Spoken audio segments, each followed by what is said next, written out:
Bom dia, confiéis. Bom dia, Brasil. Primeiro, uma honra imensa estar com vocês nesse ano Fórum dos Comunicadores. Quando falo Bom Dia, Brasil, é porque nós somos 93 fundações de apoio a instituições federais. Estamos em todos os territórios, né? E uma responsabilidade imensa de a gente estar tratando sobre comunicação para as fundações que têm um papel fundamental na vida dessas instituições. Hoje nós teremos um grande prazer e vou contar com cada um de vocês que está assistindo aí. Sabemos, e eu falo em nome do nosso presidente Fernando Peregrino, que já somos mais de 1.000 inscritos, né? Isso nos dá mais felicidade, mais grandeza. E hoje eu tenho assim um prazer imenso de trazer para vocês duas pessoas importantíssimas, tanto do ponto de vista pessoal, mas também do ponto de vista do conteúdo, da formação e do que vai poder compartilhar com cada um de vocês, cada um das fundações. Então aqui ao meu lado esquerdo eu tenho Bruno Gomes, professor, doutor, né, e que tem o prazer de dizer também que faz parte da equipe da comunicação, do núcleo de comunicação da Fundação da FUNCERN.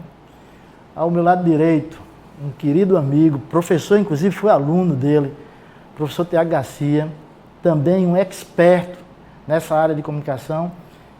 E com vocês, eu, Teotônio Roque, coordenador do núcleo de comunicação da Fundação da FUNCERN, e assumindo agora também a coordenação da TV Confiéis. E temos uma missão grande, cada um de vocês comunicadores das fundações. Vamos revolucionar, vamos tratar essa TV Confiéis para poder chegar em corações e mentes de cada um de vocês. Então, bem-vindos, colegas, e vamos fazer esse bate-papo, essa roda de conversa de forma muito descontraída, muito para chegar muito próximo de cada um de vocês. Quero também dizer que estamos todos tristes com a mortalidade que esse vírus nos pegou, mas também com uma ponta grande de esperança, né, no que nós podemos fazer a partir de agora, né, nos que estamos agora muita parte substancial vacinados, né, e aí a gente pode caminhar cada vez mais firme. Segundo ano de um congresso de forma virtual, mas estamos todos ansiosos para ter também a forma presencial, para trocar os abraços, fazer a forma presencial mais ativa. Professor Bruno, professor Tiago, bem-vindos. Obrigado. Agradeço ao Teotônio, né? Prazer conhecer também o professor Tiago e todos vocês que estão aí do outro lado, em casa, nossos amigos da FUNCERN. É sempre bom falar sobre comunicação, porque além da profissão a gente sempre ama, né? Tá repensando sobre o fazer, o falar, e se conectar, sobretudo, de forma coletiva. Prazer em estar com vocês, obrigado pelo convite. É sempre muito importante, né, a gente levantar qualquer discussão acerca da comunicação e de tudo que tem acontecido de novo, de inovação, para a gente ficar cada vez mais consciente e poder atuar de maneira mais eficiente para as pessoas e até para a gente mesmo, nesse mundo tão ansioso e complexo que a gente está hoje em dia. Olha, pensamos num formato mais aberto para discutir com você, e em especial para cada um comunicador e comunicadoras da TV Confis. E o professor Bruno vai ter agora um tempinho um pouco maior, né? Uns 15 minutos, 10, 15 minutos, para você poder fazer a sua fala, mostrar. É importante lembrar a cada um de vocês que estamos num recomeço para o olhar da TV Confiéis, né? Então, assim, vou precisar, ou iremos todos precisar, de cada um comunicador e comunicadora que esteja nesse momento assistindo com a gente. Bruno, por favor.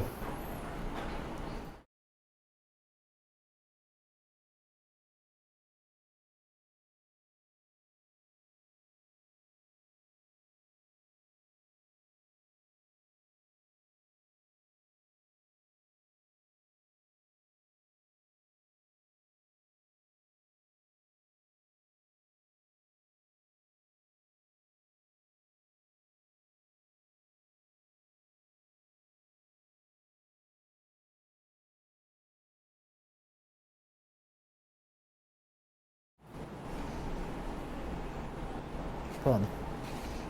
Então, bom dia mais uma vez. Estamos aqui em alguns ajustes. Eu vou pedir para a Thales, a nossa equipe da produção aqui, cronometrar meu tempo para... Pode ficar tranquilo. Posso ficar tranquilo? O Antônio também. Bem, vocês vão ter um slide em tela apenas para a gente servir de ilustração. Mas hoje o nosso diálogo é para repensar sobre o que é comunicação, sobretudo a partir da minha ótica, da nossa ótica do fazer, do jornalismo, da comunicação, da convergência. E, portanto, para repensar uma coisa muito simples que, quando a gente está nas primeiras disciplinas de comunicação, a gente pergunta o que é comunicação. Então, a gente termina gastando, pensa que vai gastar 30 segundos, termina gastando 40 minutos, 50 minutos, 1 hora para discutir o que é comunicação e a gente nunca sai com algo pronto. Porque comunicação é sempre muito mais complexo do que a gente imagina, né? E também, ao mesmo tempo, é muito mais simples do que a gente imagina. Isso pode parecer um paradoxo, mas é. Né? Porque sempre está na casa de vocês, na televisão, hoje com a convergência, e às vezes cria uma falsa realidade de que todo mundo entende de comunicação, porque a gente fala, se comunica, e em certa medida isso é verdade também. Mas em outra medida, do outro lado da laranja, a ponta do iceberg que está por baixo do oceano, há uma complexidade de fazer profissional, do mercado, né? E é um pouco do que a gente está fazendo. Abrir alguns apontamentos sobre isso. Então a gente vai falar um pouquinho sobretudo, a mídia de hoje, né? A partir de uma perspectiva que é do Henry Jenkins. Ele tem um livro que fala sobre cultura da convergência. Ele é um professor pesquisador, reúne educação, mercado, marketing, publicidade. Né? Ele tem um livro, Cultura da Convergência, que faz com que a gente passe a pensar como essas mídias tradicionais, analógicas, rádio e TV, elas passaram a serem atualizadas, né, com o mercado produtivo hoje. Que a gente que é da área da assessoria, né, não pode esquecer como surgiu, como veio a assessoria de comunicação, mas o mais importante é perceber que aquele estilo de assessoria de comunicação hoje não existe mais. Essa é a primeira premissa do nosso encontro. Né? O envio de release, de mídia espontânea, ainda existe, mas não, ou talvez seja o grande foco dos dias de hoje. Ok? Então a gente vai falar um pouquinho sobre redes sociais. Eu penso que na tela eu vou pedir para a nossa produção colocar o nosso segundo slide aqui, que apresenta as redes sociais da internet. Todos vocês que estão acompanhando, sobretudo as áreas de comunicação, a nossa área, já entendem essa metáfora das redes sociais na internet, né? Como esse emaranhado de conexões, de nodos, ou seja, de nós, e ligações, que a gente chama de conexões. E é sempre muito importante para pensar a metáfora da internet e da convergência a partir dessa imagem que está aparecendo no quadro de vocês. Ela não está tão grande, mas percebam que algumas conexões elas estão sempre interligadas com outras. E existem, mais na frente eu vou falar, e outras elas têm um nó e elas se dispersam. Né? E assim a conexão das redes sociais. Quando a gente fala de redes sociais, a gente pensa que está todo mundo conectado, e está, né? Mas não ao tempo todo e de toda forma. Então, o que o Jenkins fala sobre a comunicação e jornalismo para a gente tentar chegar aqui? Ele fala que com a evolução, né, dos meios de comunicação e o surgimento dos novos meios, os meios digitais, considerados por muitos mídias digitais, né, a própria internet, os aplicativos e tudo que a gente utiliza até hoje como mídia alternativa, nova mídia a essas tradicionais, que seriam rádio, a TV, o jornal, a revista, tudo isso está se misturando, né? E isso não é novo. Esse livro é de 2006, e de lá para cá muita gente já refutou até a teoria da convergência do Jenkins, e a gente faz convergência o tempo todo. Você que está aí do outro lado, mesmo que não seja da área da comunicação, por isso que eu disse, é tão simples e complexo ao mesmo tempo. A gente está todo o tempo fazendo conexão, né? Sempre fez conexão, desde a praça da nossa casa, das brincadeiras infantis, até um ativismo político, religioso, ideológico. Quando a gente está ali, a gente participa, liga, né, e se ativa. Então o Jenkins diz que aqui no próximo slide, transformação mediática, de que essas mídias se transformaram, passaram a dialogar positivamente ou negativamente e fizeram surgir 3 coisas a partir dessa cultura da convergência. Segundo ele, o que é a cultura da convergência? É essa junção, é um encontro, a junção, a possibilidade do diálogo dessas mídias que vão gerar tudo aquilo que a gente já sabe. Uma compra na internet, uma votação em um site, né? Uma expressão de indignação no Twitter, que isso se transforma em notícia, ou isso faz parte de algum site de avaliação da empresa e a empresa liga para você. Então tudo isso está conectado.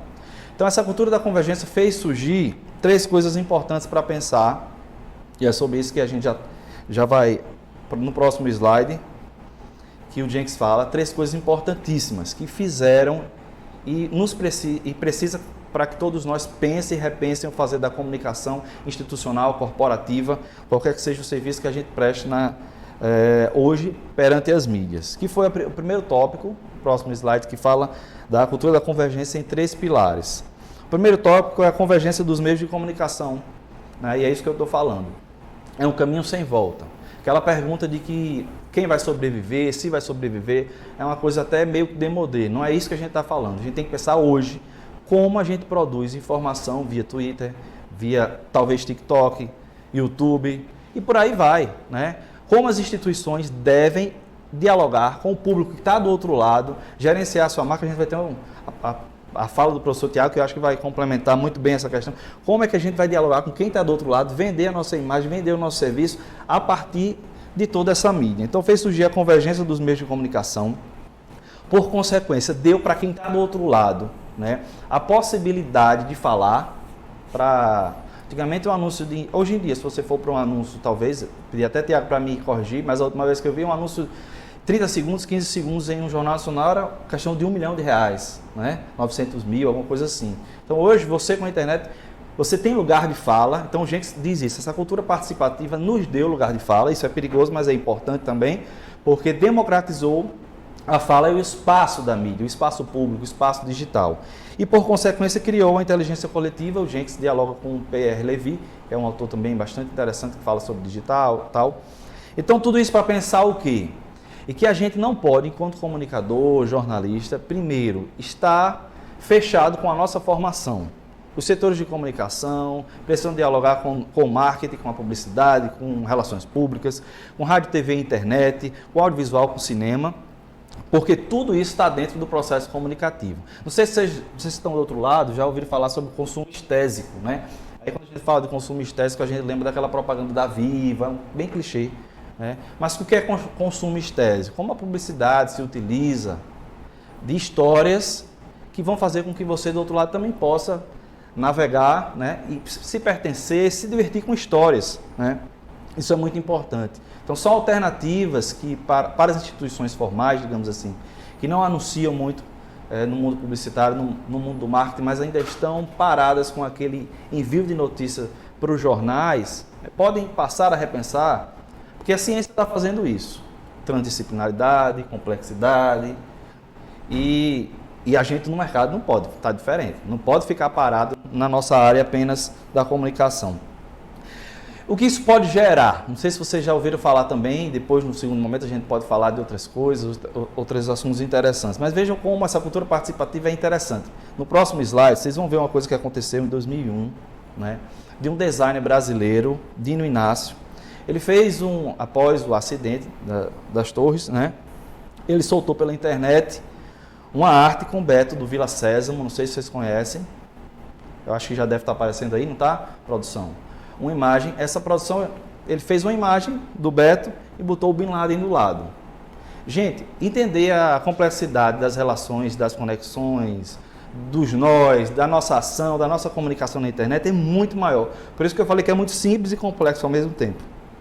Veja o que aconteceu. A CNN, quem é a CNN? Né? Sem fazer juízo de valor, todo mundo conhece. Publicou em uma rede dela essa imagem dentro de uma imagem de fotojornalismo.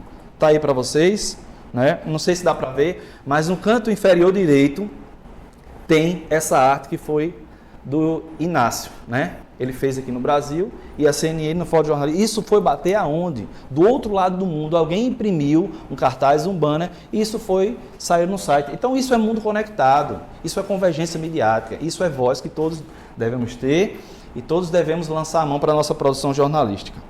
Eu já estou do meio para o final, mas eu quero só citar mais 2 coisas para a gente finalizar. Em que tudo isso, de forma prática, pode acontecer? Diante disso, surgiram algumas características dessa junção das mídias, que aí no próximo slide eu falo, que é a questão do cross-mídia e transmídia. O que é isso em termos práticos? Vamos supor que eu sou da FUNCERN e vou pensar a divulgação de um concurso. O que eu posso fazer? Se eu utilizar da característica cross-mídia, eu posso pegar um conteúdo e vamos supor um texto. Eu vou pegar esse mesmo texto e vou colocar nas diferentes plataformas. Nas plataformas que é possível usar texto, né? Isso é cross-mídia. É cruzar a informação para os diferentes meios.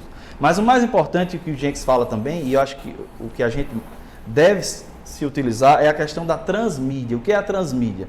A transmídia é pensar em suas características, né, em cada mídia, como a gente deve se portar. Então, volto a frisar. Vamos fazer uma notícia da área de inscrição para um concurso, Teotônio. O que a gente pode fazer de forma transmídia? A gente pode pensar, né?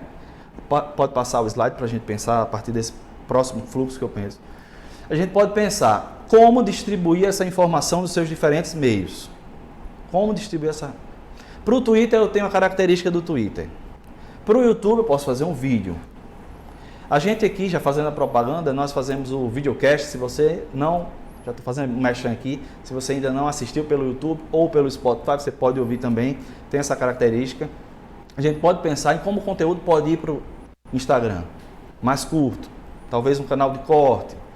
Como esse texto deve estar no Twitter, no TikTok. E por aí vai. Entender com seus diferentes meios, linguagens que se complementam, né? O Jenkins fala da questão de Matrix, dá um exemplo do Matrix, porque não sei se vocês, mas quem gosta de Matrix sabe que além dos filmes a gente tem anime, tem jogo de videogame, e cada narrativa dessa ela se complementa, e você vai de acordo com a sua absorção de informação, tendo novas informações, e isso vai estabelecendo novas conexões. Então eu penso que enquanto núcleos de comunicação, estou trazendo mais uma inquietação, a gente precisa produzir planos de comunicação que contemplem a transmídia, né? E aqui é muito interessante o nosso núcleo, porque a gente tem gente de marketing, tem gente de audiovisual, tem gente de fotojornalismo, né? E a gente sempre bebe da linguagem do outro. Nada é perfeito, né? Ou nada é 100% correto quando a gente está falando. Porque minha área de jornalismo mais vai dialogar com a publicidade e aí a gente vai repensar isso. Então a minha inquietação é isso. Como... até para os gestores, superintendentes, diretores, presidentes das fundações. Como a gente pode fazer comunicação e fazer uma comunicação eficaz, se utilizando da nossa marca nos diferentes meios, pensando não só na inserção em um jornal nacional, em um Fantástico, mas sim dialogando com quem está do outro lado, a partir da transmídia e das redes sociais. Isso é um caminho sem volta, isso a gente precisa pensar, tá? Então a minha fala é nessa perspectiva. Aqui eu deixei aí, vocês estão assistindo em casa, apenas algumas inquietações. Então pensar em uma narrativa de cross-mídia ou transmídia é pensar que essa mesma informação pode ir para o site, pode ir para o WhatsApp, né? E aí, por consequência, cada ferramenta ou plugin que eles possam acontecer, Twitter, Instagram, Facebook, YouTube, Spotify, LinkedIn e outras. E outros gêneros e formatos, da nossa perspectiva jornalística, estão sendo formados também. Pode passar o slide. A gente está em permanente transformação. Não sei se vocês já sabem, todo mundo sabe, ou já fez uma live, ou já assistiu alguns stories de alguém.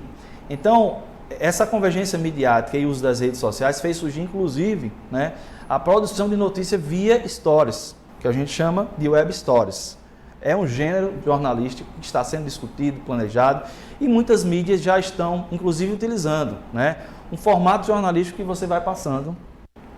Né? Quem é da área sabe um pouco do que é a construção da notícia, né? Diz o que foi, onde foi, como foi, isso tudo com aquelas imagens curtas, e aí a gente vai navegando, porque é um caminho sem volta. Algumas pessoas vão ser informadas com essas estruturas, outras vão ser informadas pela televisão, outras vão ser informadas pelo Twitter e por aí vai, né? Não sei se está aparecendo, produção, está aparecendo esse slide que fala do exemplo de Web Stories? Não, esse daí, pronto. Inclusive o próprio Google acabou de criar um plugin para a gente produzir, né, essas Web Stories. E aí a gente vai pegar essas Web Stories e jogar dentro dos nossos sites. Vocês verem que não sou eu que estou falando, não é um curso de jornalismo, né? É o Google, quem está, pelo menos, trabalhando com as nossas informações aí, com Big Data e tempestades de informações. Então, tudo isso para exemplificar, também eu trago uma pesquisa, para finalizar a minha fala, né, essa minha inquietação de hoje, só para a gente ver como esse hábito convergente, essa dinâmica social de produção de conteúdo na internet, de informação de jornalismo, ela tem mudado a recepção de conteúdo de forma digital. Essa Global Web Index fez uma pesquisa em 2019, né, na pandemia, realizou um internauta de 16 a 65 anos nos Estados Unidos e também no Reino Unido. Essa pesquisa ela dialoga com muitas pesquisas que foram feitas no Brasil para identificar como as pessoas, pelo meio digital, estão consumindo informação. Não sei se já está aparecendo para vocês, mas fala um pouquinho sobre as gerações e como elas estão consumindo, né? Não sei se está em tela, está em tela. Vocês vão ver as gerações de 57 a 44 anos, né? Com uso ainda muito voltado para o jornal impresso. Depois a gente pode disponibilizar esse conteúdo, falar um pouquinho mais, né? 38 a 56 anos, também já passando para as redes sociais da internet, o streaming e deixando de lado o broadcasting, né? Rádio, a televisão.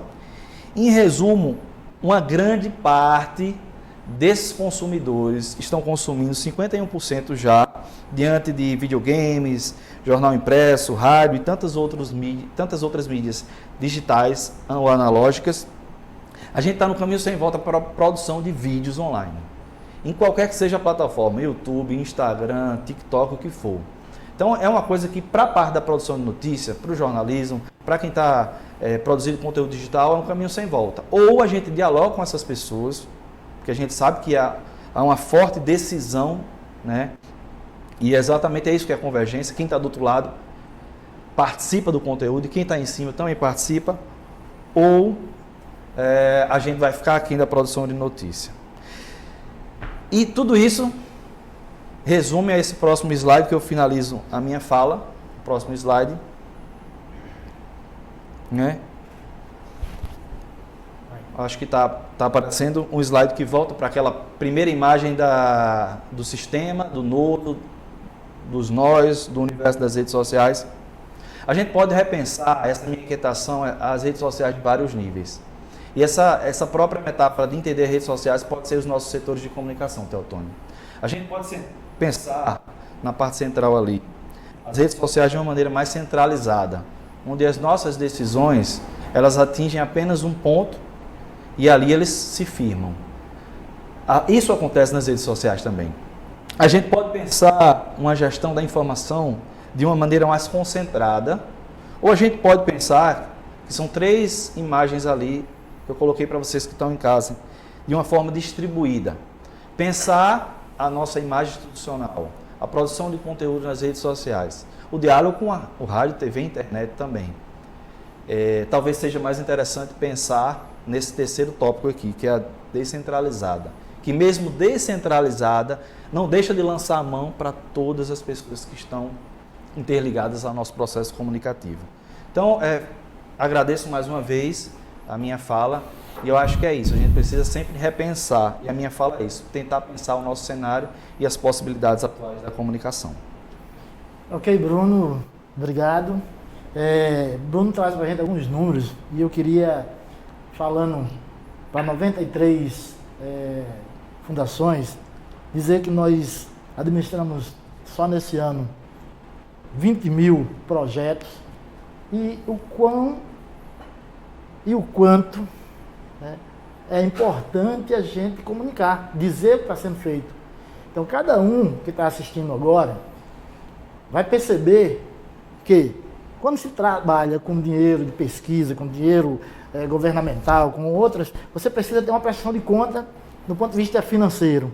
Mas também você precisa e tem o dever de ter uma prestação de conta do ponto de vista social, de mídia, né, de publicidade, de publicizar o que está sendo feito, né? Então, nesse sentido,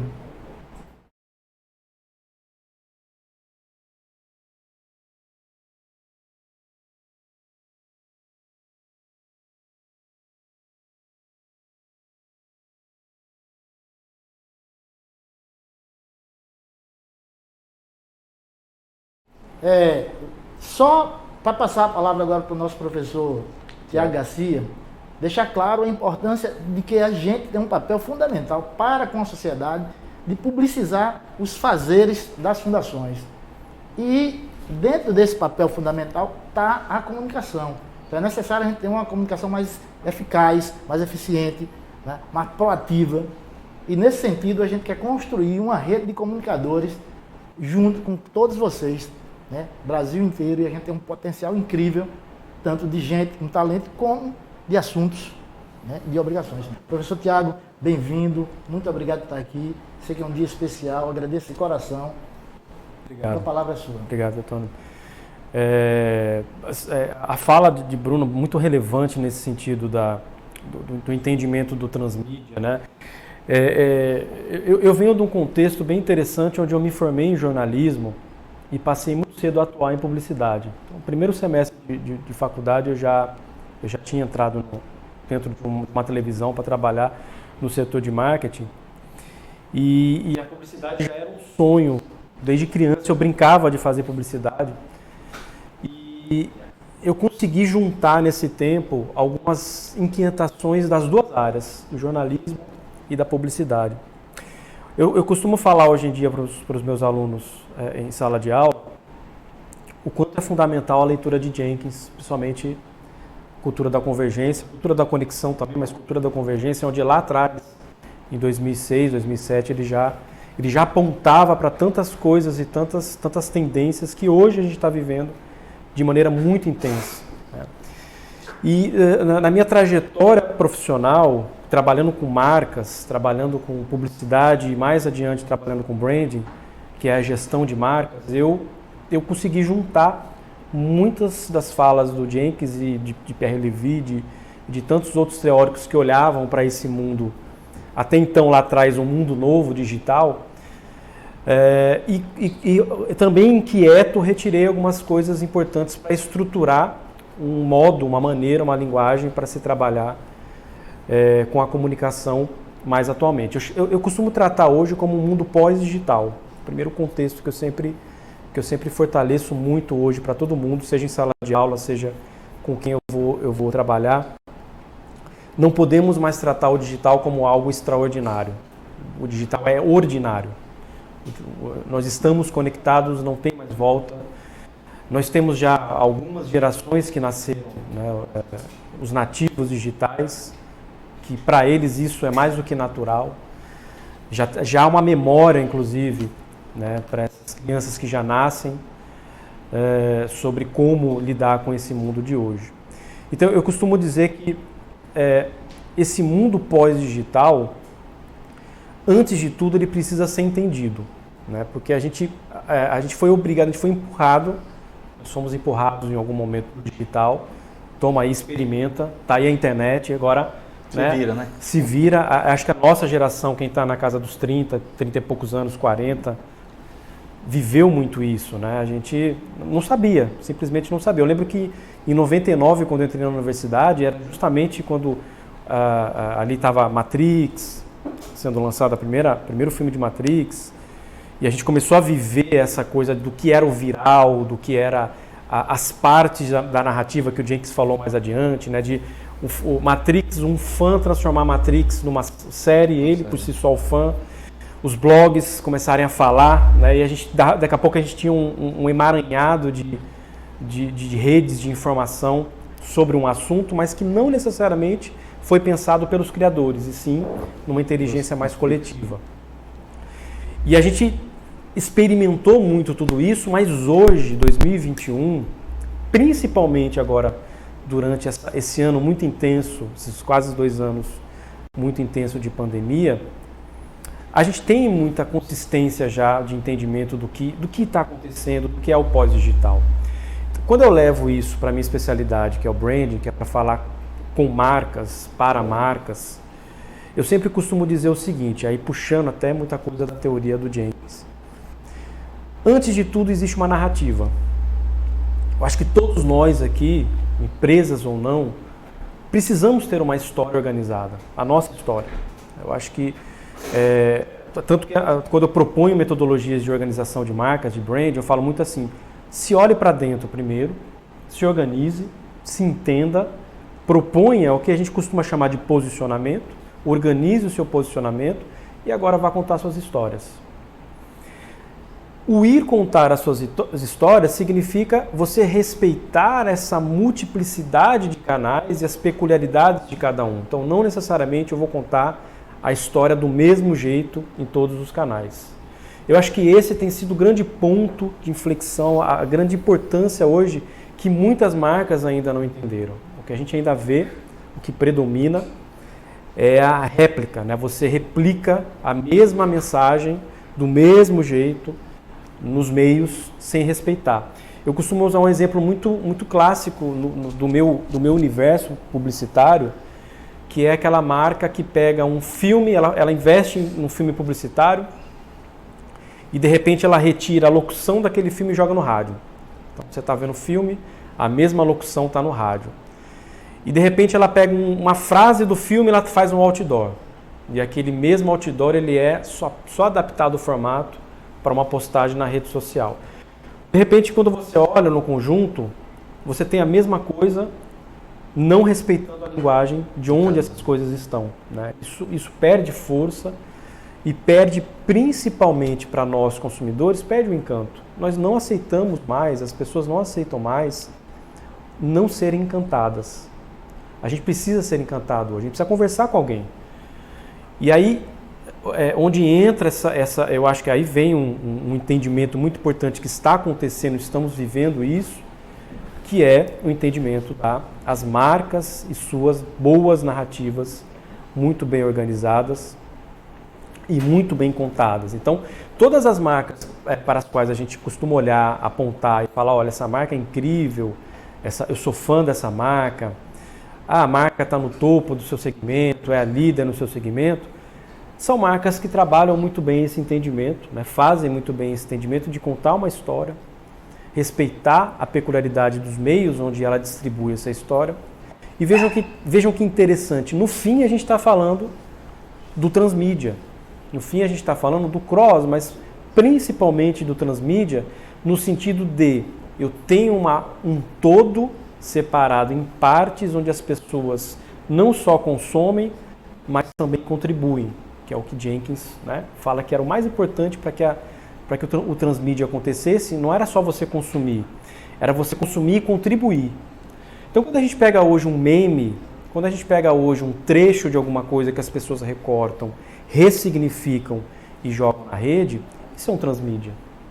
Isso é você estar contribuindo numa narrativa qualquer ali, construída por alguém. Então, eu costumo dizer muito que hoje o grande, o centro, o núcleo do sucesso das marcas que trabalham com boas comunicações está, primeiro, nessa estruturação de uma narrativa condizente com o posicionamento. Imaginem vocês uma sala cheia de pessoas, onde todo mundo está falando ao mesmo tempo, cada um falando da sua história.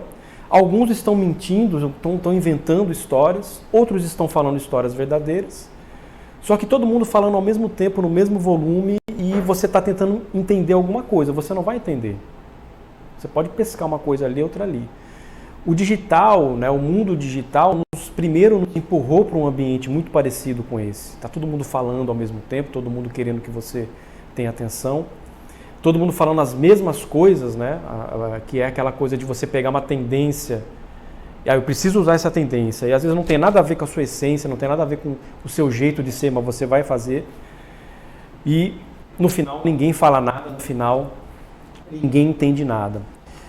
Então eu passei a ter um pensamento mais estruturado, que eu chamo de olhar para dentro, olhar para fora, visualizar e depois organizar tudo isso, colocando em prática uma estratégia de marca que é muito simples, né? Parte de um pensamento muito simples. Tudo está fundamentado no que a gente chama de diretrizes de narrativa. Eu tenho uma história, eu preciso contar essa história e eu preciso organizar a maneira que eu vou contar essa história. Como é que essa história vai para o Instagram, como é que essa história vai para as mídias proprietárias, né? O seu blog, o seu caminhão, a sinalização do seu caminhão que vai para a rua, a sinalização do seu carro, as paredes internas de uma empresa, coisas que eu tenho controle. Como é que essa história ela vai para aquelas mídias onde eu pago para impulsionar, né? Ou seja, não são minhas, eu contrato um Facebook, um Instagram, uma televisão. E principalmente, como é que vai acontecer isso no que a gente chama de mídia espontânea, né?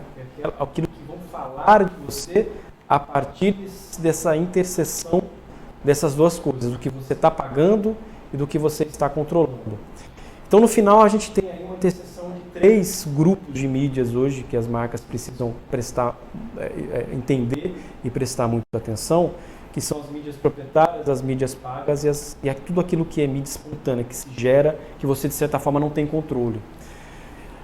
E aí a gente começa a ter uma visualização dessa estrutura, né? É uma narrativa organizada, bem contada, com uma história que envolva. Essa história ela não precisa necessariamente conter todos os elementos tão reais, mas ela precisa ter uma essência real. Ou seja, ela precisa, lá no fundo, ela nasceu de alguém. Alguém naquela marca, naquela empresa começou alguma coisa e você vai, de certa forma, explorar isso, vai enriquecer isso. Você estrutura essa narrativa, respeita esses 3 grupos e aí você cria estratégia. Afinal, é estratégia.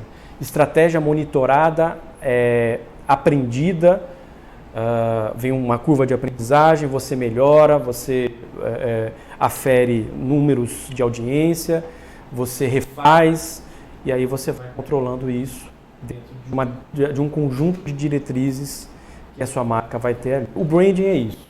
O branding é você estabelecer um conjunto de estratégias para chegar até uma visão na sua marca, fundamentado por um posicionamento que, nos tempos de hoje, esse posicionamento ele precisa estar de mãos dadas com uma narrativa, porque não adianta também eu prometer alguma coisa a alguém e não contar uma história. Né? Nós não aceitamos mais isso, repito. Né? Eu te vendo água. Ok, qual é a história? De onde vem a sua água? Por quê? A gente, até as coisas mais simples e banais do dia a dia, a gente está esperando, nós estamos muito mais predispostos a ouvir uma boa história e a se conectar emocionalmente.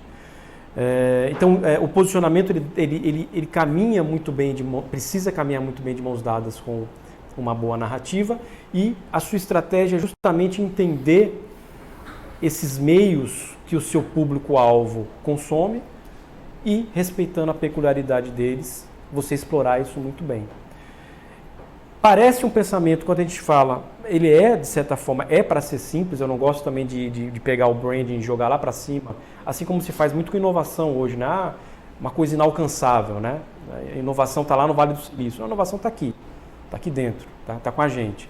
O brand é a mesma coisa, o brand está com a gente.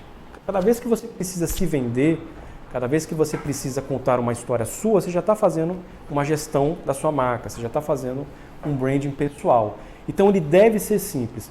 O que costuma ser complexo é a mentalidade do gestor, que às vezes ele coloca isso sempre em segundo plano. Eu não vou, essa narrativa, deixa para lá, minha importância aqui é vender.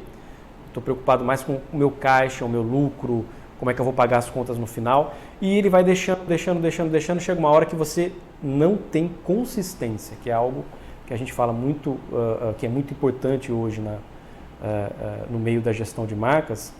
A consistência, ser alguma coisa hoje e ser essa mesma coisa amanhã. É isso que faz com que a gente, como consumidores, acredite nas marcas e consuma. Né? O consumo não necessariamente hoje é uma compra, né? Ela pode ser uma troca de tempo. Né? Nós somos hoje os maiores, nós consumimos o nosso maior tempo com o Instagram, com rede social, com o WhatsApp. O WhatsApp você não paga nada, mas somos grandes consumidores desse produto. Né? Por quê? Porque existe uma narrativa muito bem construída pelo, até então agora, Facebook e agora Meta, né? De que estamos inseridos no mundo de rede.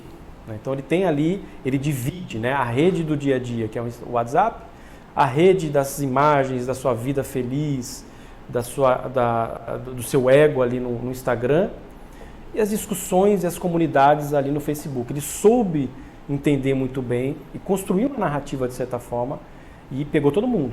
É difícil um cidadão hoje, uma pessoa que não esteja dentro dessa narrativa do Instagram. E aí ele vem hoje do Facebook, do Meta. E aí ele vem hoje para, de novo, algo que Jenkins já falava lá atrás, isso é uma coisa que eu sempre falei em sala de aula, eu falo até hoje. É um erro nosso imaginar que o mundo digital, quando a gente conheceu, quando a gente entrou, seria só digital. Tudo seria no digital. A gente começou a ficar mais maduro no entendimento de que as coisas podem começar no digital e terminar no real, ou não digital, ou o contrário, começam no real, terminam no digital, né? Isso é a convergência. E o metaverso, né, que está sendo agora tão falado e começará a ser implementado, é o auge disso. Será a nossa interação máxima, com tecnologia máxima, de estarmos ao mesmo tempo no virtual e no real. Eu acho que, para mim, a genialidade de quem está por trás ali, dos engenheiros, de todo esse tempo de pesquisa, para se chegar aos produtos que vão ser lançados do metaverso, está, vejam que interessante, lá na base do Jenkins de 2007, onde ele já olhava para o mundo que se apontava ali, onde ele falou, convergência. Vai chegar um momento que nós estaremos totalmente inseridos num pensamento de convergência, de colaboração, de inteligência coletiva e principalmente da convergência dos meios. Então, o que a gente passará a viver nesse momento agora, e as marcas precisam estar atentas a isso, eu tenho falado muito esses dias que será a próxima grande revolução, assim como o smartphone foi nas nossas vidas há um tempo atrás, né?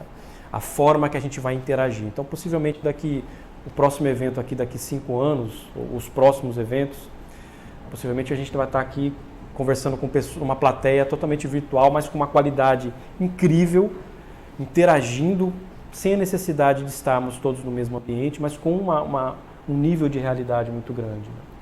Então, vejam que é uma construção que o transmídia, a convergência vem apontando, a teoria vem apontando, e hoje a gente passou a viver isso de maneira muito mais intensa. Então, acho que eu gosto muito de também fazer a provocação, né, a reflexão, em cima até do que o Bruno falou, e aí trazendo para o meu contexto do branding, da gestão das marcas, eu acho que toda marca tem a obrigação de entender, de se perguntar primeiro e depois entender qual é a minha história e como eu vou contar essa história nessa multiplicidade de meios que eu tenho aí à minha disposição.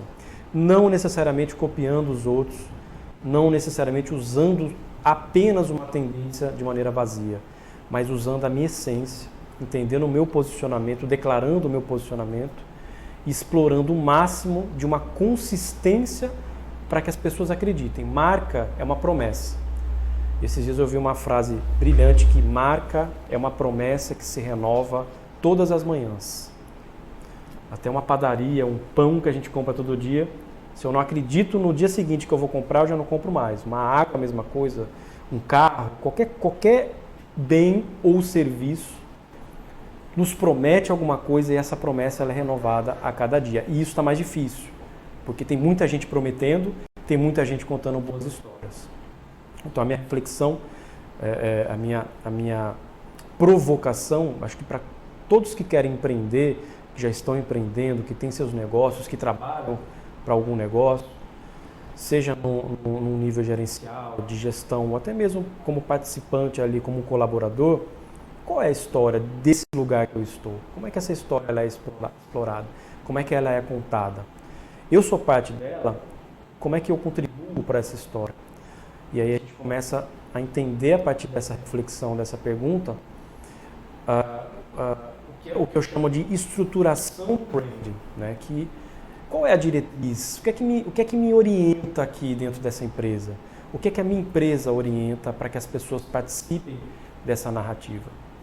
Eu sempre deixo essa reflexão para a gente. O resto é lógico que é um entendimento mais técnico, né? De você, ok, eu já sei isso, o que eu tenho que fazer agora? É igual marketing, né? Agora eu vou usar um conjunto de ferramentas para me organizar, para criar uma visão de marca, para estruturar uma estratégia e para seguir aplicando essa estratégia e controlando essa estratégia. É isso. Por enquanto, obrigado. Não quero mais de você, né? E aproveitando aí que uma palavra que me chamou muita atenção, chama encantamento, veio do professor Tiago Garcia, e eu queria tratar com cada um de vocês, meus queridos e minhas queridas das fundações. Nós precisamos nos encantar mais pelo nosso fazer. E eu queria jogar essa reflexão para cada um de vocês que está nos assistindo agora. Tiago falou que no futuro, eu espero que esse futuro chegue mais rápido ainda, a gente vai poder ter uma participação mais efetiva. Hoje, no nosso fórum, as perguntas vão ser feitas via o chat, né? Ainda não estamos não criamos as condições de estar dialogando com vocês, uma tela maior na minha frente, para que eu possa estar vendo cada um de vocês, né? A gente vai chegar nesse nível. Mas eu queria aprofundar um pouco mais, né? E vou jogar para vocês dois, nossos queridos convidados, para a gente poder dialogar com quem está nos assistindo, um pouco mais sobre algumas palavras que vocês chamaram. Marca. E a gente sempre falou aqui na Fundação, na FUNCERN, e eu acho que vocês todos que estão aí, comunicadores das fundações, têm isso como grande importância. O que é a fundação de vocês, se não uma grande marca, né? Ou, se ainda não, como transformar ela numa marca para poder conhecida e acessível e necessária. Uma coisa importante. A necessidade de a gente ter a fundação. Nós sabemos da nossa responsabilidade quanto gestores de fundação. O Confiéis deixa isso muito claro para a gente. A responsabilidade que a gente tem em nível nacional, de tantas pesquisas. Eu acho importante quando o Tiago fala sobre a questão da inovação. A inovação está aqui. E nós, das fundações, sabemos que trabalhamos com isso diariamente. Vários recursos chegam nas nossas mãos para a gente administrar, de pesquisas importantíssimas, não só local, mas mundial, né? Então, nesse sentido, acho que a gente começa a perceber também o papel nosso de comunicador para com essas fundações e para com a responsabilidade social. O que nós precisamos fazer, aí vem um pouco do que Bruno coloca, nesse emaranhado que é a rede, de se plugar, de como fazer isso de forma mais coletiva e participativa, colaborativa, para que a gente possa efetivamente fazer com que as nossas marcas seja necessária, se mantenha no topo, se mantenha fazendo um papel importante para a sociedade, porque também é o nosso papel como humanos nesse processo, né? Então, a fundação ou as fundações, ela tem um papel importantíssimo, inclusive de destravar um monte de questões que as próprias universidades e institutos federais não conseguem por causa da burocracia que nós vivemos, né? E a gente vê a luta dessa gestão do Confiéis junto com os órgãos, né, públicos, com o Senado, com a Câmara, com o governo, para a gente começar a destravar as coisas. E o papel da fundação é muito nisso. Agora, a gente precisa publicizar isso. Aí vem a nossa rede. Construir uma rede de comunicadores das fundações é tão importante quanto a construção e a permanência da TV Confiéis. Então, assim, saber o que nós queremos comunicar e para quem e como fazer isso de forma coletiva é fundamental. Nós temos uma participação de vocês que estão nos assistindo. Pode mandar perguntas. As perguntas que não forem respondidas nesse momento aqui, nós vamos estar coletando, e a provocação maior para cada um comunicador e comunicadora das fundações e para os gestores das fundações, a necessidade efetiva da gente montar essa rede, da gente ter uma relação mais participativa. Bruno e professor Tiago, eu queria que a gente pudesse dialogar mais, ainda não chegaram algumas perguntas. Já chegaram alguns aqui. Então a gente podia, inclusive, fazer, Bruno, eu quero que você me ajude nesse papel, e a gente dialogar mais qual o papel da comunicação para essas fundações. E aí, Tiago, que está como um convidado especial aqui, não vivenciando essa dia a dia de fundações, mas como um olhar externo, pensar em fundação de apoio às instituições federais como marca. O que a gente pode fazer mais? O que a gente pode agregar? Por favor, Bruno, me ajude nessa parte de ler essas perguntas aí. As perguntas. E aproveita e vai respondendo, que tu é um dos... eu já... Mas vamos fazer a conexão, né? A rodada aqui. A primeira é Júlia Fernandes. ela fala: olá palestrantes, importante o encontro, traz diversidade para os próximos encontros, hein? Fica a dica. Eu acho que é isso, né? A gente aqui, muito mais do que dar receita pronta, porque comunicação não é receita pronta. A gente usa método, técnica, estratégia, tática, mas sempre a se adaptar às situações, ao mercado, ao consumidor, à marca. E realmente a gente pincelou aí, professor Tiago, e acredito que eu possa também ter apontado vários caminhos, Tio Antônio, para que a gente possa, dentro daquela metáfora das redes, não aquela que tem um nó, está descentralizada e morre, mas aquela que está sempre tentando se conectar, querendo se conectar, estabelecendo uma rede forte, faz com que, outra pergunta eu faço para todos os comunicadores, a gente cria uma rede de comunicadores dos confins.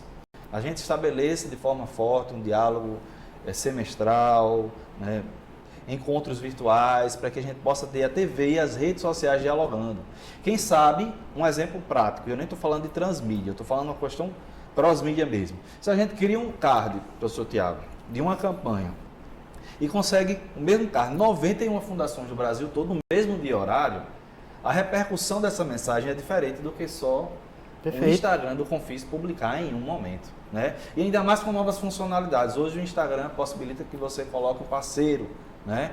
Você marque o parceiro. Recentemente a gente fez isso. O IFRN e a FUNCERN fizemos a mesma publicação no mesmo momento. Foi postado nas duas redes sociais, impulsionados.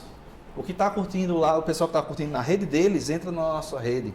E o que estão curtindo e comentando na nossa rede, entra na rede dele. Isso é comunicação e estratégia. Então, acho assim, temos muita coisa para falar, mas esse seria um exemplo.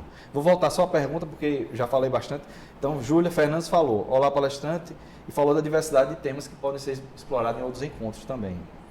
Perfeito. Inclusive, cortando, mas vamos fazer disso aqui um grande bate-papo, Tiago. Você pode entrar a hora que você quiser e é importante nisso. Dizer para a Júlia Fernandes, né, que nós temos, inclusive, a obrigação de fazer isso, de a gente estar mais conectado e não só pensando num congresso anual.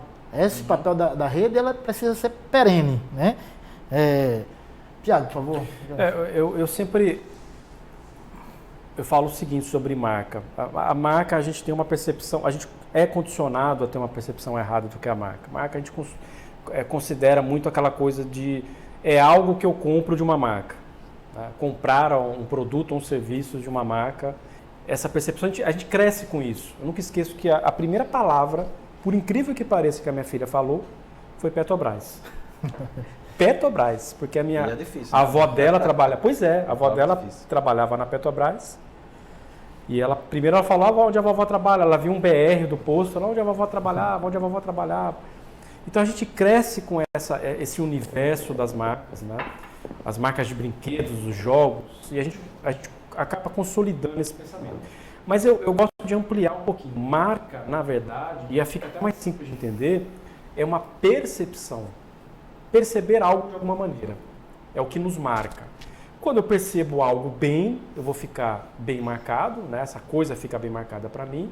E quando eu percebo algo ruim, do mesmo jeito essa coisa se torna marcada para mim. Quando a gente entende que marca é uma percepção ou um conjunto de percepções, a gente pode levar aí para uma abrangência de conceitos sobre as coisas que possuem e devem possuir percepções é gigante.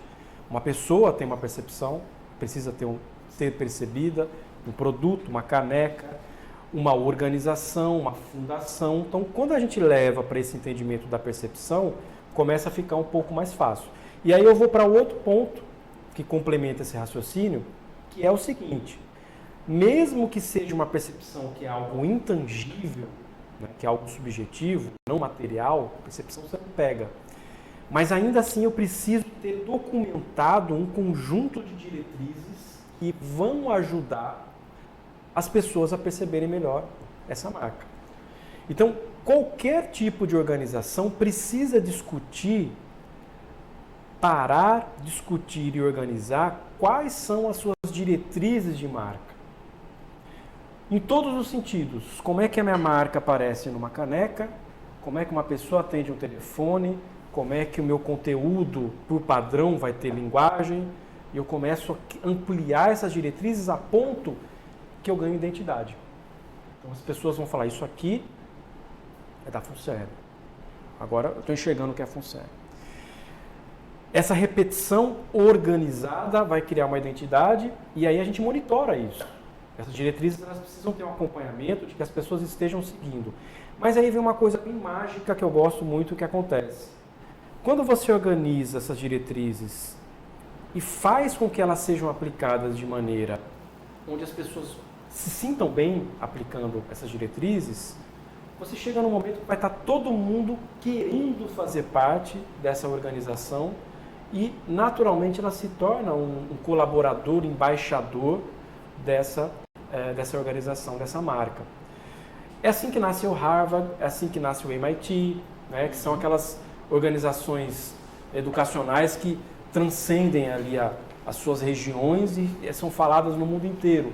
Não é só pelas suas notoriedades no que fazem, mas é porque todo mundo que está ali dentro participando entende muito bem quais são as suas diretrizes e contribuem para que essa percepção cresça cada vez mais de maneira positiva. Então, para nunca mais, eu acho que a gente esquecer, marca é uma percepção e para se criar uma percepção, precisamos de diretrizes. Precisamos respeitar diretrizes. É isso. Perfeito. A gente já começa a ter uma interatividade maior aqui, várias perguntas. Várias, né? E eu vou de novo pedir para ajuda aqui para Bruno. E é importante, Bruno, a gente tentar também falar de onde está vindo a pergunta, as pessoas. Tem a Mônica Isabel, né? Mônica Isabel Martins Pacheco. Tem a Helena, que está aqui perguntando um pouco, ela é da Fugibit,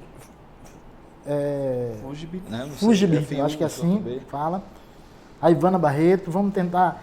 E aí tem uma pergunta aqui que eu achei interessante também, que é um pouco de como funciona vocês aí. Gente, aqui a gente está falando FUNSERN, porque como eu fui escolhido para coordenar esse fórum, nós estamos na casa da FUNSERN, mas quando fala FUNSERN pode pensar em todas as fundações, porque a ideia é a gente replicar essa ideia da unidade, né, dessa rede. Nós temos uma responsabilidade imensa quanto fundações, né, e vender a marca, por chamar a palavra vender, também é vender o nosso fazer correto, né? E a responsabilidade, de novo, eu falo muito dessa palavra porque nós temos uma responsabilidade social muito grande quando fala-se em fundação. Porque nós recebemos muito recurso, Tiago e Bruno, recursos públicos, né? E recursos públicos nada mais é do que meu, seu e de todos os outros. Então a responsabilidade para dizer o que foi feito com esse recurso, né? Quais são... Perante a opinião pública. Sem dúvida, é uma prestação de conta. E a prestação de conta, mais uma vez eu falo, assim, já falava isso com as diversas vezes que eu tive em reunião com o Pellegrino, não é só o papel e as notas contábeis. Né? Hoje a gente precisa mostrar o que fez, que benefício isso chegou a trazer para a sociedade.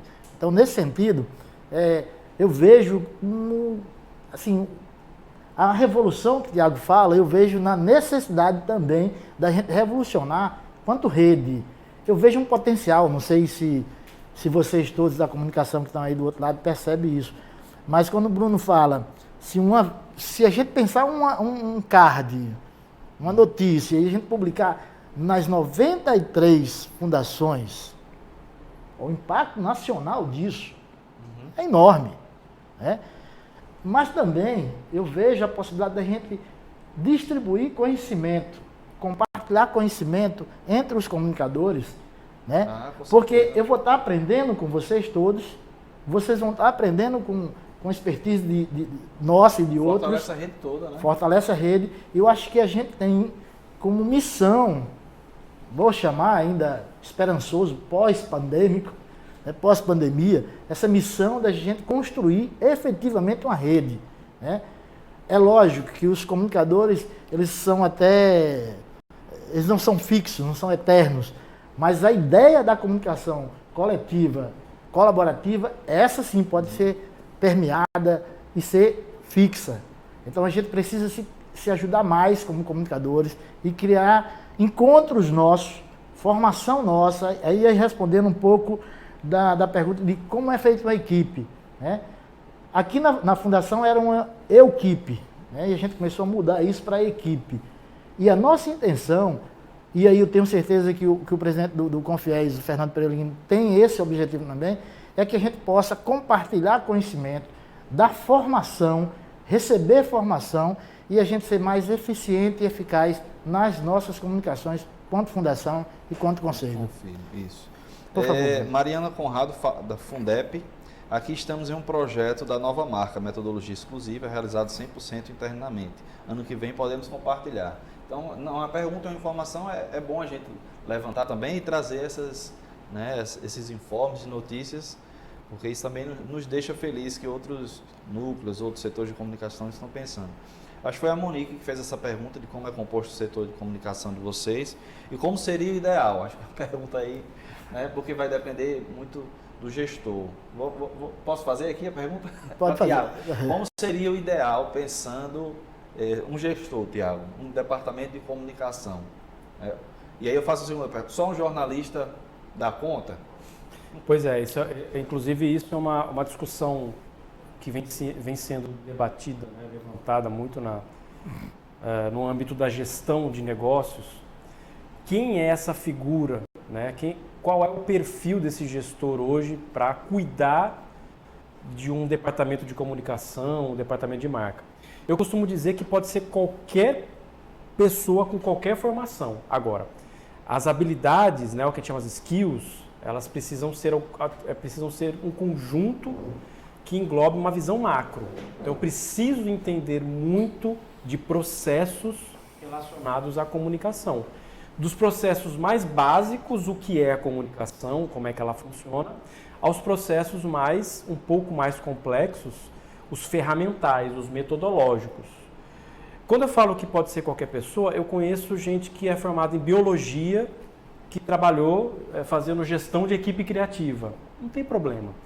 O que eu preciso ter mais é uma postura do entendimento macro. Deixa eu entender como é que funciona o todo, deixa eu entender o que eu tenho de disponibilidade de ferramentas, de metodologia, de recursos, e você é uma máquina, você começa a colocar essa máquina para funcionar.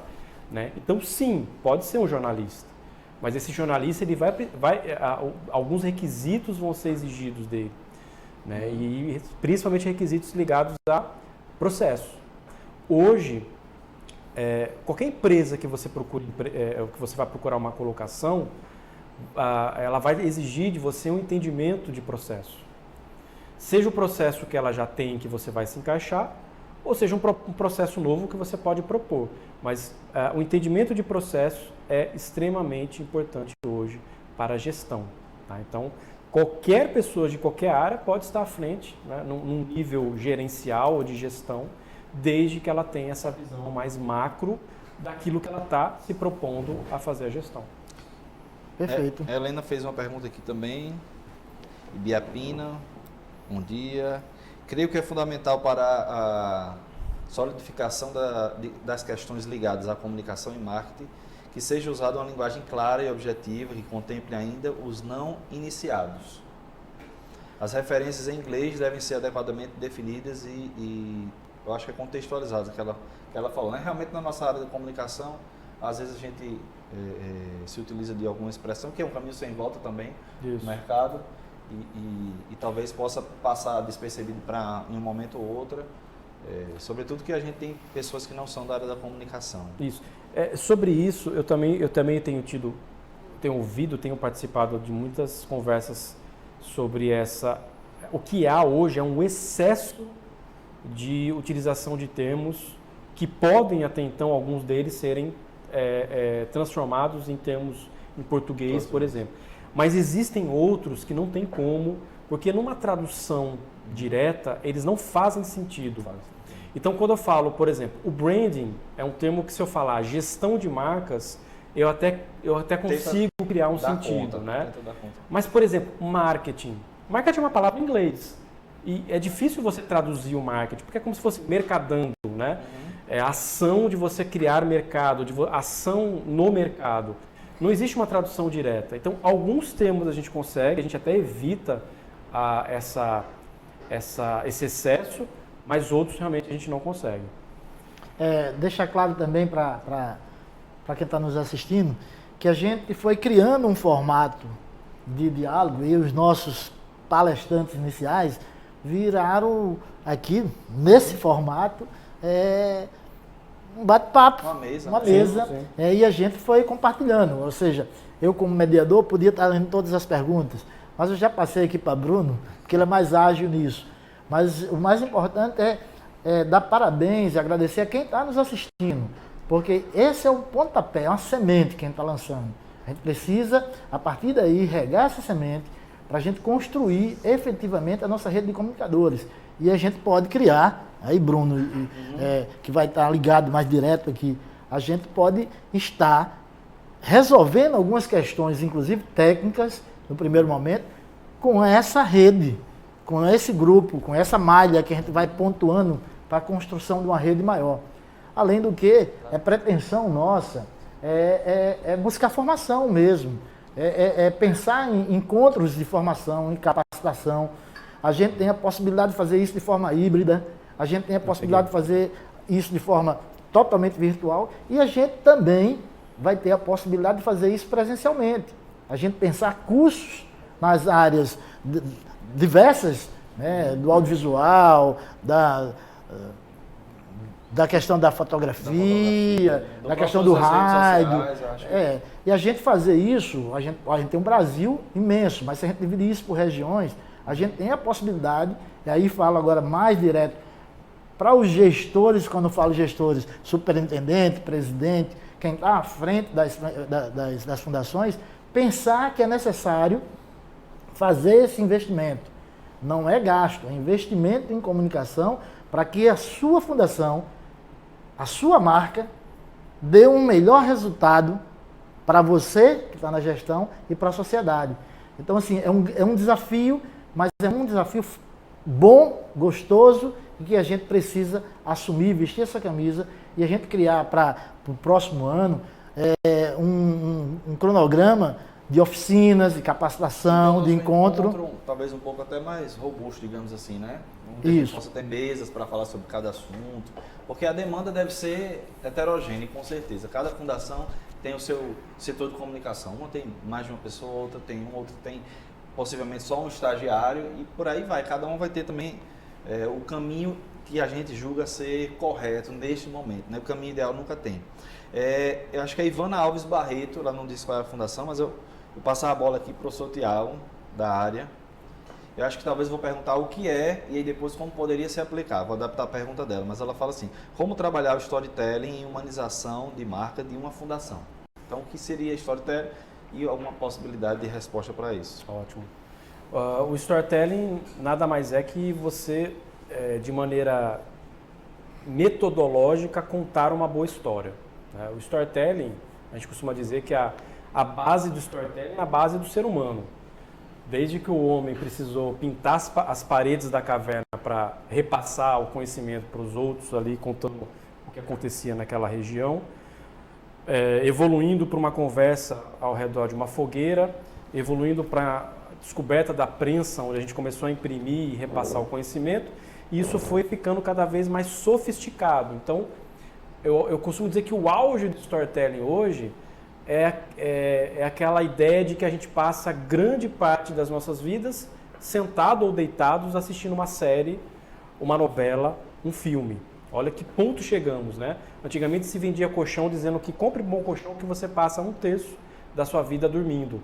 Hoje eu falo assim, a gente passa um terço da vida deitado assistindo série, né? Porque é assim que vem funcionando as coisas. Então o storytelling, ele é uma estrutura metodológica de você criar uma narrativa com personagens e conflitos e trazer as pessoas, o seu público, para dentro desses conflitos, onde ele se enxergue e passe a querer fazer parte ali do consumo das partes dessa narrativa. Então, storytelling é contar uma boa história com bons personagens, onde as pessoas se identifiquem com os personagens e os conflitos geralmente são muito parecidos, são conflitos reais. Então, quando eu, por exemplo, vou fazer uma ideia bem simples aqui.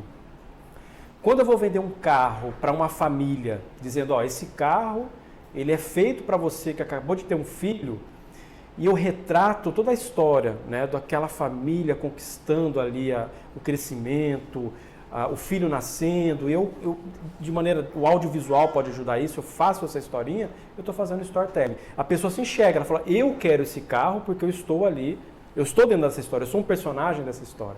Então a publicidade ela faz usos mais curtos de storytelling, né?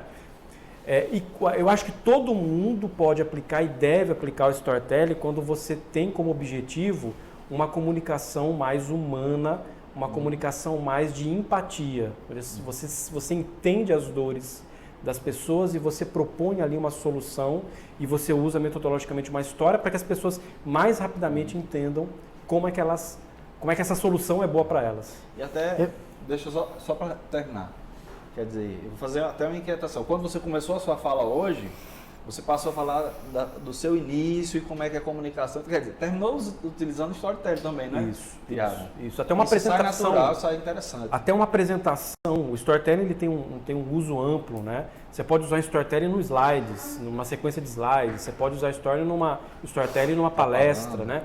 Toda vez que você conta uma história, você demonstra um conflito onde você venceu esse conflito, você participou desse conflito e você gera uma empatia, as pessoas se colocam, a história dele é igual a minha, você está aplicando storytelling. É lógico que isso tem técnicas, você vai desenvolvendo cada vez mais essas técnicas. Eu queria agora falar não só para Júlia Fernandes, mas agradecer a ela pela provocação que ela traz para a gente. Ela coloca o seguinte: como as fundações de apoio pensam a comunicação para a diversidade? E aí ela fala do nosso painel hoje. O painel hoje trouxe 3 homens brancos e como isso é traduzido ao longo da programação. Primeiro, agradecer, Júlia. Eu concordo plenamente com você. Né? Eu acho que a diversidade é fundamental. E aí, brancos, pretos, coloridos, LGBTs, homens, mulheres. E aí, peço desculpa por estar aqui com 3 homens brancos. Não é a nossa pretensão e nem vai ser, como também internamente no nosso núcleo de comunicação a gente pensa na diversidade, inclusive no fazer e no compromisso com a sociedade. E a nossa sociedade hoje não cabe mais esse tipo de coisa. A desculpa está sendo pedida para todos vocês, com certeza nós teremos, e a ideia da comunicação em rede é muito para isso. A Júlia Fernandes, inclusive, já é uma pessoa que a gente precisa ter mais perto para nos alertar em alguns momentos. Isso aqui foi emergencial, Júlia, assim, não é uma desculpa, mas eu concordo com você e não é objetivo nem da rede de comunicadores que a gente quer formar, nem do Confiéis, né? A diversidade é muito bem-vinda, sabe? Eu sou um homem branco mais feio daqui, mas tranquilo, tudo bem. Vamos lá. Obrigado, Júlia. Vamos para frente.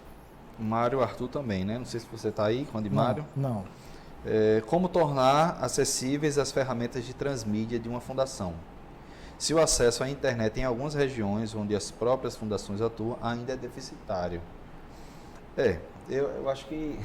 Eu queria só entrar nisso. Tem algumas perguntas que é um pouco maior até do que a gente poderia ter. E aí eu uso muito uma frase na minha vida, e tanto Júlia como ele vai perceber, que o caminho se faz o caminhar. Né? Primeiro, a gente tem um papel fundamental, porque a gente trabalha com muitos recursos, volto a dizer, que precisa ter uma resposta social maior. Depois, a questão de acessibilidade, que inclui também as pessoas com necessidades, né? As pessoas com necessidades especiais, cabe nessa também, nesse contexto. A gente ainda não que a gente precisa chegar nisso. Como é que a minha comunicação da minha fundação está tratando as pessoas com deficiência, né? Ou a pessoa com deficiência. Além do mais, a questão global, internet, a gente está discutindo 5G, né? Os caras estão vendendo aí. Como é que isso chega? E aí cabe também o meu compromisso como cidadão, né? A gente está vivendo aí um descaso, que nós perdemos... Cortes. Não, além dos cortes, perdemos vidas, porque algumas pessoas ainda têm uma visão muito fechada, né? Compromisso social, os governos, ou o presidente, vocês sabem muito bem disso, não quero aprofundar isso. Ou seja, alguma resposta depende da nossa mobilização, não só dentro da comunicação das fundações, mas na nossa mobilização social mesmo. Por isso, mais uma vez, eu agradeço a Júlia o toque em relação à diversidade, a ter mulheres aqui, a ter negros, mas a gente pode construir isso ao longo. Com certeza o Congresso, a gente está abrindo fórum só, o Congresso nós vamos ter mais diversidade. E quem sabe a gente pode aumentar. Por exemplo, um tema importantíssimo para discutir ciência, tecnologia e inovação, nos tempos de hoje, é o conceito de pós-verdade, de fake news, né? E a gente não citou, também não houve pergunta, mas dialoga perfeitamente com o que você falou. Que tipo de discurso está sendo gerado, construído, para você criar um descrédito de uma ciência? De quem traz a vacina, de quem traz a solução e de quem cuida da gente, literalmente, né? É uma coisa a se pensar enquanto instituição, enquanto Confis, enquanto fundações. Hoje a gente sabe que, em certa medida, não se faz ciência sem as fundações. Isso precisa ser não um slogan, claro, mas isso precisa ser colocado nas nossas peças, nos nossos textos. A gente precisa vestir a camisa literalmente. Todos os comunicadores, todos os superintendentes, diretores, qualquer que seja a função de liderança máxima das nossas fundações, precisam assumir esse papel. Temos o Arthur, já falei, né? Maria Aparecida do Nascimento, Cavalcante, ela disse: como iniciar um processo de comunicação eficiente dentro de uma fundação pequena, onde os recursos para uma equipe especializada ainda são muito restritos? Essa é uma pergunta interessante. Essa é uma pergunta que a gente viveu na pele aqui. A nossa fundação é uma fundação pequena, né? E antes ela passava a ter apenas um assessor, né, de imprensa. Passou 23 anos com um assessor. Nós temos 23 anos, nós passamos, eu acho que quase que... Mais da metade, né? Muito mais, né? Só com... E quando a gente assumiu a comunicação, a gente pensou exatamente dessa questão plural. Tem uma coisa que eu acho que é importante para as fundações, a maioria delas estão ligadas a uma universidade, a um instituto federal, que é a possibilidade de você trabalhar com os alunos, com bolsas. Bolsa, né? estágio, cabeça nova. E você criar isso, saber que você precisa ter uma equipe, você não vai ser a equipe. Se você fizer isso, você vai alcançar melhores objetivos, né? Além do mais, a intenção de trabalhar junto com o Confies, Fernando Pellegrino, a gente pensar realmente em capacitação. Né? E capacitação, a gente trabalha aqui, Tiago, eu tenho, de novo, um orgulho de ter você ao meu lado aqui. A gente fala muito da estética do desespero. Acho que essa frase eu quero batizar, não é minha, mas não sei nem quem fala. Nós trabalhamos muito na estética do desespero, sabe? Ou seja, o que é que tem para fazer? Agora a gente não pode... E como fazer? E não podemos parar. Criar as alternativas, até mesmo o professor Pardal, gambiarra, criar... Né? Mas assim, buscar... Aí você falou muito nessa questão de gestão, saber olhar o todo, descobrir as potencialidades, inclusive de algumas pessoas ou alunos, trazer para o corpo. Né? Ganhar essas pessoas para fazer a comunicação. Estamos, a ideia da TV Confies é muito nesse sentido, a minha gestão nessa TV pensa nisso, a formação, a capacitação. Eu quero muito o apoio, agora faço abertamente para 93 fundações que estão nos ouvindo, para o nosso presidente, o Fernando. Precisamos investir mais na capacitação desses comunicadores. E acho que um pouco de recurso de cada fundação, a gente pode fazer isso, na prática. Próximo ano ser o ano da capacitação. Exatamente. Inovação, trabalhar com inovação, né? Demonstrar que é possível fazer, né, para os nossos gestores, desde que a gente estabeleça laços, pense na importância, na estratégia. Eu acho que é isso. Como o Antônio falou, era apenas um. E você foi demonstrando, com essa pessoa eu posso alcançar isso. De certa medida, a gente vai crescendo. A gente não conhece ainda, né, Teotônio, na realidade, todas as fundações. Mas já está planejado, já estou adiantando aqui, a gente vai fazer uma pesquisa, pelo menos para monitorar como cada uma trabalha com o seu setor de comunicação e como isso pode, de maneira importante, potencializar a gestão da TV, né, e a produção do conteúdo digital de toda a rede. Então, eu acho que é isso. A gente está, de forma, né, simples, a gente está tentando, eu acho que todas as falas, demonstrar caminhos, estratégias para vocês e sempre dizendo isso, né, das possibilidades, né? E nada disso dá para fazer sozinho. O Bruno e Tiago, a gente está chegando ao final. Quero agradecer imensamente a cada um dos participantes que está nos ouvindo. Eu quero que a gente, enquanto comunicadores, perceba a importância da gente ter essa rede. Então, é fundamental o que o Bruno falou. Após esse encontro, nós vamos começar a provocar essa questão da rede. E aí eu vou abrir para vocês dois fazer as considerações finais, já agradecendo de muito coração. Dizer que no próximo ano, no nosso fórum, nós vamos ter mais diversidade, vocês poderão ser convidados com certeza, mas a gente já compromete a fazer esse processo. Bruno, Thiago, à vontade. Eu achei extremamente importante, eu fico honrado de ter participado e a qualquer momento, dentro desse pensamento de contribuição, estou sempre disponível para a gente conversar em outros momentos, para eu contribuir de alguma maneira nesse fortalecimento dessa rede que vocês estão agora construindo ou reforçando. E eu acho que o que fica sempre até falando dessa questão da diversidade, né, ou da falta, ou da necessidade, né, o mais importante é a discussão, né? Se alguém apontou e alguém mostrou isso, que levemos isso para a consciência, para a discussão, para melhorar, né? Eu acho que esse tipo de evento, com a participação das pessoas, existe exatamente para isso. Ó, faltou uma mulher aí entre vocês, faltou um negro aí entre vocês, que isso seja utilizado como um fator de melhoria para os próximos e que a gente leve isso em consideração. Mas agradeço demais, foi uma honra estar aqui com vocês. Acho que é isso. Eu agradeço ao Teotônio, né, o nosso coordenador, ao professor Peregrino e ao professor Jário, superintendente da nossa fundação. Em nome deles também estendo agradecimento a todos vocês que ficaram até aqui com a gente. Me senti muito contemplado com a fala do professor Tiago, né, com a participação do Teotônio. E eu vou até... A gente tem que agradecer também, né? Quem está do outro lado, né? A gente não são só 3 pessoas que estão aqui. Temos pessoas que estão por trás aqui, né? Thales, Chablé, Ruama, Iago e tantas outras pessoas que fazem parte da nossa equipe. E eu acho que é isso. Agradecer pela participação de hoje. Obrigado. Ok. Mais uma vez, muito obrigado. Nós teremos a continuação do nosso 4º congresso. O próximo fórum vai ser o Fórum dos Procuradores. Desde já deixo assim uns votos de